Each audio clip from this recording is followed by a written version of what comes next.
आइए सुनते हैं फणीश्वर नाथ रेणु द्वारा रचित एक रचना संवदिया, कथा श्रुति की आवाज़ में। हरगोबिंद को अचरज हुआ, तो आज भी किसी को संवदिया की ज़रूरत पड़ सकती है इस ज़माने में, जबकि गांव-गांव में डाकघर खुल गए हैं। संवदिया के मार्फत संवाद क्यों भेजेगा कोई? आज तो आदमी घर बैठे ही लंका तक खबर भेज सकता है और वहाँ का कुशल संवाद मंगा सकता है। फिर उसकी बुलाहट क्यों हुई? हरगोबिंद बड़ी हवेली की टूटी ड्योढ़ी पार कर अंदर गया। सदा की भांति उसने वातावरण को सूंघकर संवाद का अंदाज लगाया। निश्चय ही कोई गुप्त संवाद ले जाना है। चांद सूरज को भी नहीं मालूम हो, परेवा पंछी तक न जाने। पाँव लागी बड़ी बहुरिया। बड़ी हवेली की बड़ी बहुरिया ने हरगोबिंद को पीढ़ी दी और आंख के इशारे से कुछ देर चुपचाप बैठने को कहा। बड़ी हवेली अब नाम मात्र को ही बड़ी हवेली है, जहाँ दिन रात नौकर नौकरानियों और जन मजदूरों की भीड़ लगी रहती थी। वहाँ आज हवेली की बड़ी बहुरिया अपने हाथ में सूप में अनाज लेकर झटक रही है। इन हाथों में सिर्फ मेहंदी लगाकर ही गांव की नाइन परवार पालती थी। कहाँ गए वो दिन? हरगोबिंद ने एक लंबी सांस ली। बड़े भैया के मरने के बाद ही जैसे सब खेल खत्म हो गया। तीनों भाइयों ने आपस में लड़ाई झगड़ा शुरू कर दिया। रैतों ने ज़मीन पर दावे करके दखल किया। फिर तीनों भाई गांव छोड़कर शहर जा बसे। रह गई अकेली बड़ी बहुरिया। कहाँ जाती बेचारी? भगवान भले आदमी को ही कष्ट देते हैं, नहीं तो 1 घंटे की बीमारी में बड़े भैया क्यों मरते? बड़ी बहुरिया की देह से जेवर खींच खींच कर बंटवारे की लीला हुई। हरगोबिंद ने देखी है अपनी आंखों से द्रौपदी चीरहरण लीला। बनारसी साड़ी को 3 टुकड़े करके बंटवारा किया था इन निर्दयी भाइयों ने। बेचारी बड़ी बहुरिया। गांव की मोदियाइन बूढ़ी न जाने कब से आंगन में बैठकर बड़बड़ा रही थी। उधार का सौदा खाने में बड़ा मीठा लगता है और दाम देते समय मोदियाइन की बात कड़वी लगती है। मैं आज दाम लेकर ही उठूंगी। बड़ी बहुरिया ने कोई जवाब नहीं दिया। हरगोबिंद ने फिर लंबी सांस ली। जब तक यह मोदियाइन आंगन से नहीं टलती, बड़ी बहुरिया हरगोबिंद से कुछ नहीं बोलेगी। वह अब चुप नहीं रह सका। मोदियाइन काकी, बाकी बकाया वसूलने का यह काबुली कायदा तो तुमने खूब सीखा है। काबुली कायदा? सुनते ही मोदियाइन तमक कर खड़ी हो गई। चुप रह मुँह ढोसे, नहीं मुचिए। क्या करूँ काकी, भगवान ने मूछ दाढ़ी दी नहीं, ना काबुली आगा साहब की तरह गुलजार दाढ़ी। फिर काबुली का नाम लिया तो जीभ पकड़कर खींच लूंगी। हरगोबिंद ने जीभ बाहर निकाल कर दिखलाई। 5 साल पहले गुल मोहम्मद आगा उधार कपड़ा लगाने के लिए गांव आता था और मोदियाइन के उसारे पर दुकान लगाकर बैठता था। आगा कपड़ा देते समय बहुत मीठा बोलता और वसूली के समय जोर जुल्म से 1 का 2 वसूलता। एक बार कई उधार लेने वालों ने मिलकर काबुली की ऐसी मरम्मत कर दी, फिर गांव लौटकर नहीं आया। लेकिन इसके बाद ही दुखनी मोदियाइन लाल मोदियाइन हो गई। काबुली क्या, काबुली बादाम के नाम से भी चिढ़ने लगी मोदियाइन। गांव के नाच वालों ने नाम में काबुली का स्वांग किया था। तुम हमारा मुल्क जाएगा मोदियाइन, हम काबुली बादाम पिस्ता अखरोट खिलाएगा। मोदियाइन बड़बड़ाती गाली देती हुई चली गई तो बड़ी बहुरिया ने हरगोबिंद से कहा, हरगोबिंद भाई, तुमको एक संवाद ले जाना है आज ही। बोलो, जाओगे ना? कहाँ? मेरी माँ के पास। हरगोबिंद बड़ी बहुरिया की छल छलाई हुई आंखों में डूब गया। कहिए, क्या संवाद? संवाद सुनाते समय बड़ी बहुरिया सिसकियाँ लेने लगी। हरगोबिंद की आंखें भी भर आईं। बड़ी हवेली की लक्ष्मी को पहली बार इस तरह सिसकते देखा है हरगोबिंद ने। वह बोला, बड़ी बहुरिया, दिल को कड़ा कीजिए। और कितना कड़ा करूं दिल? माँ से कहना मैं भाई भाइयों की नौकरी करके पेट पालूंगी, बच्चों के झूठन खाकर एक कोने में पड़ी रहूंगी, लेकिन यहाँ अब नहीं रह सकूंगी। कहना, यदि माँ मुझे यहाँ से नहीं ले जाएगी तो मैं किसी दिन गले में घड़ा बांधकर पोखरे में डूब मरूंगी। बथुआ साग खाकर कब तक जीऊँ? किस लिए, किसके लिए? हरगोबिंद का रोम रोम कलपने लगा। देवर देवरानियाँ भी कितने बेदर्द हैं। ठीक अगहनी धान के समय बाल बच्चों को लेकर शहर से आएंगे।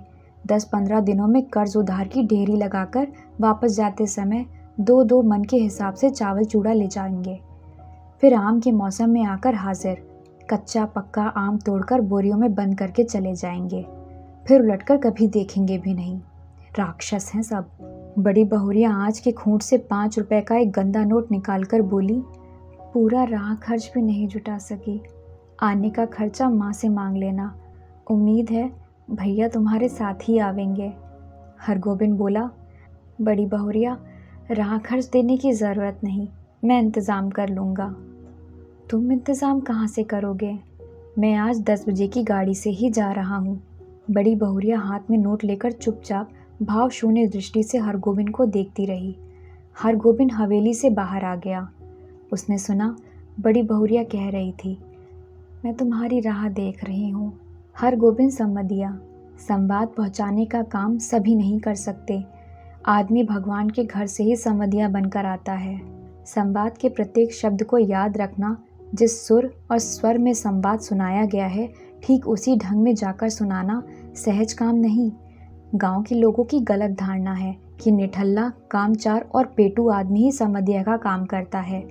न आगे नात न पीछे पगहा। बिना मजदूरी लिए ही जो गांव गांव संवाद पहुंचावे उसको और क्या कहेंगे? औरतों का गुलाम। ज़रा सी मीठी बोलकर सुनकर ही नशे में आ जाए, ऐसे मर्द को भी भला मर्द कहेंगे? किंतु गांव में कौन ऐसा है जिसके घर की माँ बहू बेटी का संवाद हरगोबिंद ने नहीं पहुंचाया है? लेकिन ऐसा संवाद पहली बार ले जा रहा है वह। गाड़ी पर सवार होते ही हरगोबिंद को पुराने दिनों और संवादों की याद आने लगी। एक करुण गीत की भूली हुई कड़ी फिर उसके कानों के पास से गूंजने लगी। बड़ी बहुरिया के संवाद का प्रत्येक शब्द उसके मन में कांटे की तरह चुभ रहा है। किसके भरोसे यहाँ रहूंगी? एक नौकर था, वह भी कल भाग गया। गाय खूंटे से बंधी भूखी प्यासी कर रही है। मैं किसके लिए इतना दुख झेलूं? हरगोबिंद ने अपने पास बैठे हुए यात्री से पूछा, क्यों भाई साहब, थाना बिहपुर में सभी गाड़ियाँ रुकती हैं या नहीं? यात्री ने मानो कुड़कर कहा, थाना बिहपुर में सभी गाड़ियाँ रुकती हैं। हरगोबिंद ने भांप लिया, यह आदमी चिड़चिड़े स्वभाव का है, इससे कोई बातचीत नहीं जमेगी। वह फिर बड़ी बहुरिया के संवाद को मन ही मन दोहराने लगा, लेकिन संवाद सुनाते समय वह अपने कलेजे को कैसे संभाल सकेगा?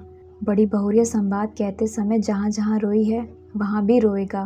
कटिहार जंक्शन पहुंचकर उसने देखा 15-20 साल में बहुत कुछ बदल गया है। अब स्टेशन पर उतरकर किसी से कुछ पूछने की ज़रूरत नहीं। गाड़ी पहुंची और तुरंत भौंपे से आवाज़ अपने आप निकलने लगी। थाना बिहपुर, खगड़िया और बरौनी जाने वाले यात्री 3 नंबर प्लेटफॉर्म पर चले जाएं, गाड़ी लगी हुई है। हरगोबिंद प्रसन्न हुआ। कटिहार पहुंचने के बाद ही मालूम होता है कि सचमुच सुराज हुआ है। इसके पहले कटिहार पहुंचकर किस गाड़ी में चढ़ें और किधर जाएं, इस पूछताछ में ही कितनी बार उसकी गाड़ी छूट गई है। गाड़ी बदलने के बाद फिर बड़ी बहुरिया का करुण मुखड़ा उसकी आंखों के सामने उभर गया। हरगोबिंद भाई, माँ से कहना भगवान ने आंखें फेर ली, लेकिन मेरी माँ तो है। किस लिए, किसके लिए मैं बथुआ की साग खाकर कब तक जीऊँ? थाना बिहपुर स्टेशन पर जब गाड़ी पहुंची तो हरगोबिंद का जी भारी हो गया। इसके पहले भी कई भला बुरा संवाद लेकर वह इस गांव में आया है। कभी ऐसा नहीं हुआ उसके पैर गांव की ओर बढ़ नहीं रहे थे। इसी पगडंडी से बड़ी बहुरिया अपने मैके लौट आवेगी, गांव छोड़ चली आवेगी, फिर कभी नहीं जाएगी। हरगोबिंद का मन कलपने लगा। तब गांव में क्या रह जाएगा? गांव की लक्ष्मी ही गांव छोड़कर चली आवेगी। किस मुंह से ऐसा संवाद सुनाएगा? कैसे कहेगा कि बड़ी बहुरिया बथुआ साग खाकर गुजर कर रही है? सुनने वाले हरगोबिंद के गांव का नाम लेकर थूकेंगे। कैसा गांव है जहां लक्ष्मी जैसी बहुरिया दुख भोग रही है? अनिच्छा पूर्वक हरगोबिंद ने गांव में प्रवेश किया। हरगोबिंद को देखते ही गांव के लोगों ने पहचान लिया। जलालगढ़ गांव का संवदिया आया है, न जाने क्या संवाद लेकर आया है। राम राम भाई, कहो कुशल समाचार ठीक है ना? राम राम भैया जी, भगवान की दया से सब आनंदी है। उधर पानी बूंदी पड़ा है। बड़ी बहुरिया के बड़े भाई ने पहले हरगोबिंद को नहीं पहचाना। हरगोबिंद ने अपना परिचय दिया तो उन्होंने सबसे पहले अपनी बहन का समाचार पूछा। दीदी कैसी है? भगवान की दया से सब राजी खुशी है। मुंह हाथ धोने के बाद हरगोबिंद की बुलाहट आंगन में हुई। अब हरगोविंद कांपने लगा, उसका कलेजा धड़कने लगा। ऐसा तो कभी नहीं हुआ था। बड़ी बहुरिया की छलछलाई हुई आंखें, सिसकियों से भरा हुआ संवाद। उसने बड़ी बहुरिया की बूढ़ी माता को पांव लागी की। बूढ़ी माता ने पूछा, कहो बेटा, क्या समाचार है? माँ जी, आपके आशीर्वाद से सब ठीक है। कोई संवाद? संवाद? जी संवाद तो कोई नहीं। मैं कल सिरसिया गांव आया था तो सोचा एक बार चलकर आप लोगों का दर्शन कर लूं। बूढ़ी माता हरगोविंद की बात सुनकर कुछ उदास सी हो गई। तो तुम कोई संवाद लेकर नहीं आए हो? जी नहीं, कोई संवाद नहीं। ऐसे बड़ी बहुरिया ने कहा है कि यदि छुट्टी हुई तो दशहरा के समय गंगा जी के मेले में आकर माँ से भेंट मुलाकात कर जाऊंगी। बूढ़ी माता चुप रही। हरगोविंद बोला, छुट्टी कैसे मिले? सारी गृहस्थी बड़ी बहुरिया के ऊपर ही है। बूढ़ी माता बोली, मैं तो बबुआ से कह रही थी कि जाकर दीदी को लेवा लाओ, यहीं रहेगी। वहाँ अब क्या रह गया है? ज़मीन जायदाद तो सब चली गई है। तीनों देवर अब शहर में जाकर बस गए। कोई खोज खबर भी नहीं मिलती। मेरी बेटी अकेली। नहीं माई जी, ज़मीन जायदाद अभी भी कुछ कम नहीं, जो है वह भी बहुत है। टूट भी गई है तो आखिर बड़ी हवेली ही है, सवांग नहीं। यह बात ठीक है, मगर बड़ी बहुरिया का तो सारा गांव ही परिवार है। हमारे गांव की लक्ष्मी है बड़ी बहुरिया। गांव की लक्ष्मी गांव को छोड़कर कैसे शहर जाएगी? यूं देवर लोग हर बार आकर ले जाने की जिद करते हैं। बूढ़ी माता ने अपने हाथ हरगोविंद को जलपान लाकर दिया। पहले थोड़ा जलपान कर लो बबुआ। जलपान करते समय हरगोविंद को लगा बड़ी बहुरिया दालान पर बैठी उसकी राह देख रही है, भूखी प्यासी।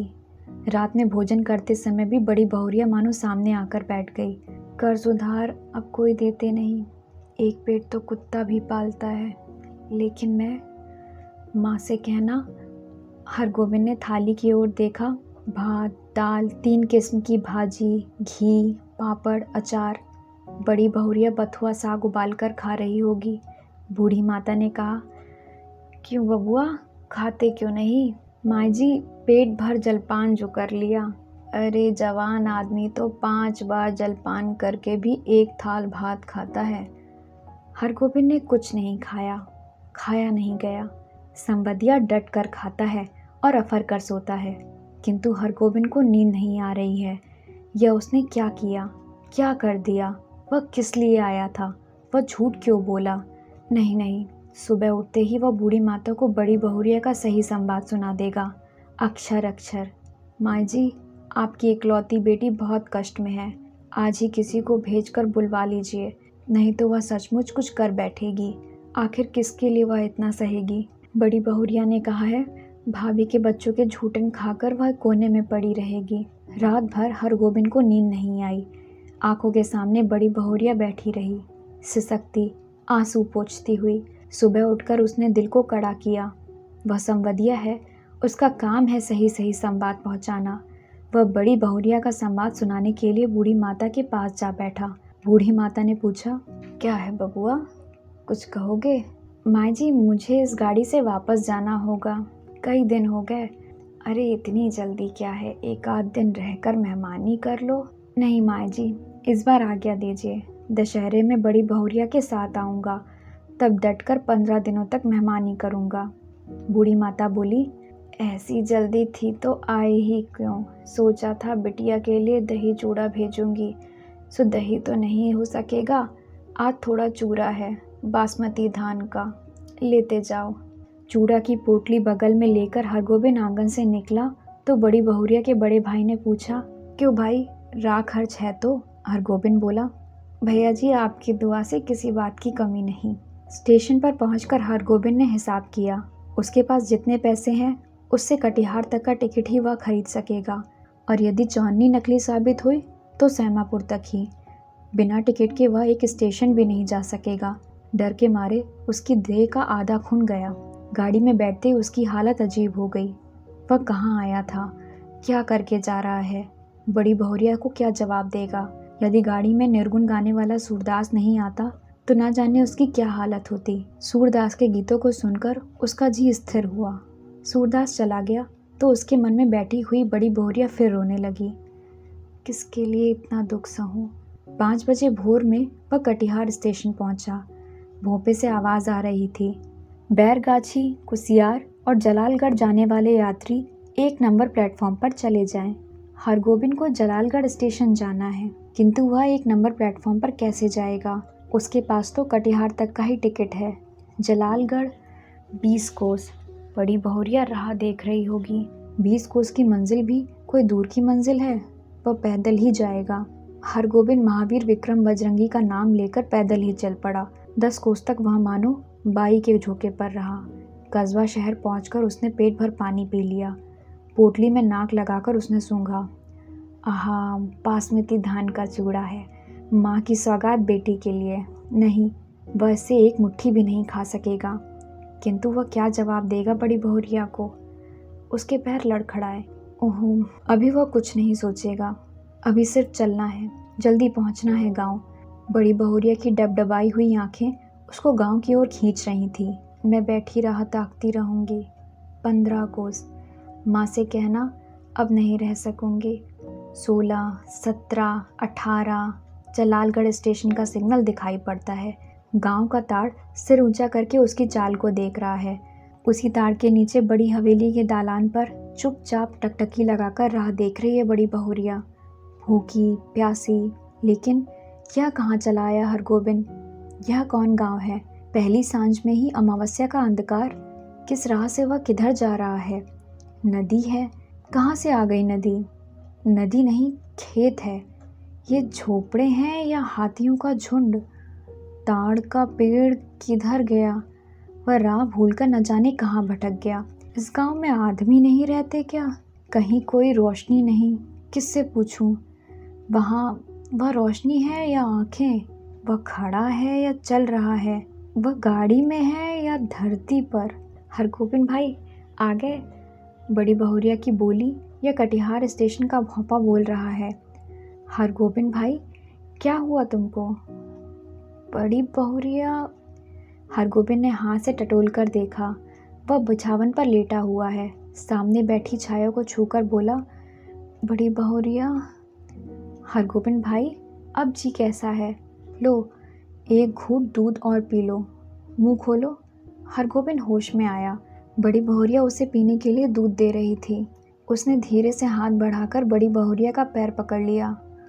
बड़ी बहुरिया, मुझे माफ़ करो, मैं तुम्हारा संवाद नहीं कह सका। तुम गांव छोड़कर मत जाओ, तुमको कोई कष्ट नहीं होने दूंगा।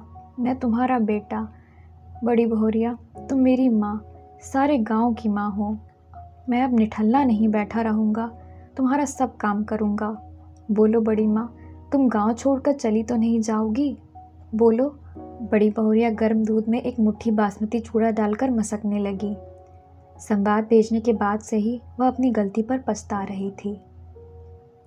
आशा है आपको आज की कहानी पसंद आई होगी। फिर मिलते हैं एक और कहानी के साथ। धन्यवाद।